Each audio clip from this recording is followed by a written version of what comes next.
the best ways that I learn about what is trafficking is through the USCIS website. So you can go to the policy manual, just Google policy manual, and see that volume 3 is humanitarian, part B is for victims of trafficking. And I'm over here in the eligibility requirements. You can scroll down and see kind of what are they call it the ends and the means, like what's the action and what was the intended end and what was the means that they did it. And that's how USCIS, that's how, when we're doing a trafficking case, we break it down. But what is like harboring mean? What does coercion mean? I think coercion is really the one that happens probably the most, or it's at least the easiest for me to conceptualize. So when we have the regulations define coercion as threats of serious harm or physical restraint of any person, any scheme to do that, and, that would result in serious harm or abuse or threatened abuse of the legal process. And this is where we see this last one, especially where we see our clients really experience a lot of coercion because they're so afraid of getting into trouble with American authorities that they'll do about anything that they're asked or they're pressured to do a lot of different. And then when we look at what is serious harm and what are threats, really it's just this one right here. Threats of serious harm are all of these different things, really broad. So harm to third parties close to the victim.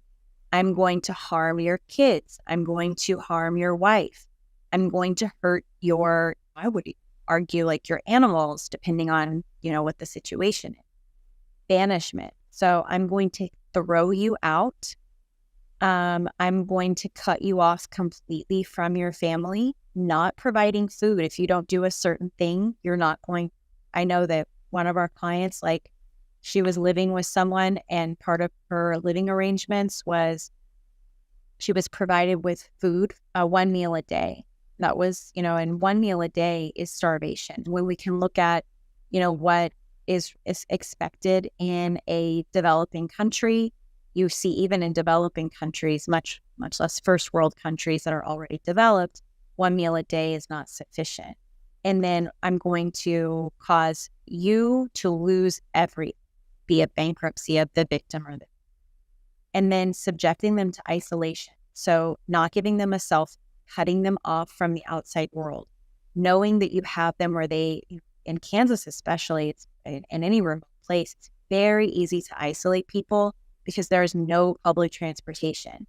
And then if you do have access to public transportation, let's say you have access to a car or to the bus or something like that, and even in Phoenix, you can lock someone in the home or let them out if you don't allow them to sleep. This is something we definitely see as a form of punishment, not allowing people to sleep or get rest, refusing to allow them to send money to their family.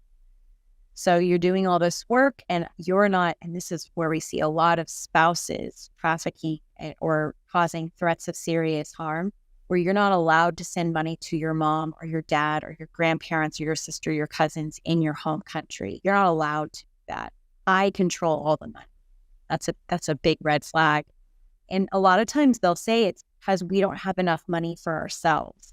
But this is, refusing. It doesn't really matter what the reason is when they're refusing to allow money to be sent home to the victim's family. When we have withholding of pay, this is such a common one for the inability to pay off a large debt. This one, I recently watched the movie Elvis, like literally Elvis with, like Elvis Presley, and it starred Tom Hanks. And Elvis was clearly trafficked by his manager, Colonel, whatever the guy went by. And this was the form of trafficking right here until I saw this. But really, it's anytime you have a large debt where it's like, there's no way you're ever going to be able to repay this. So you keep working and working and working, and there's just no end in sight.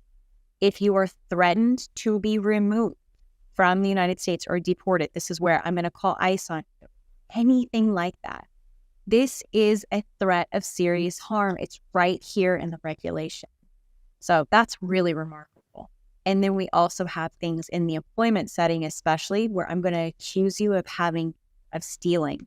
Or, if you turn me into the authorities, I'm going to say that you abused me. We see this a lot in domestic violence type cases where it might appear to be domestic violence, where a lot of times it's the woman who says this to the man, where she's actually hitting the immigrant, harming the immigrant, abusing the immigrant.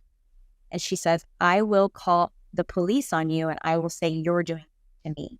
This is reputational harm, and it's using the legal process against the client. So I'll include the link to this so that you can go through. And even if we see patterns of this type of thing, really, trafficking is so broad. So I'll go through a couple of these as the weeks go on so that you can see what this is. The definition of coercion, where this is just the first piece, this is the threat of serious. We haven't even gotten into what physical restraint is, the scheme, plan, or pattern, or the abuse of legal process. We're just alluding to the threat of it in this first video that I'm doing. Pretty freaking powerful stuff.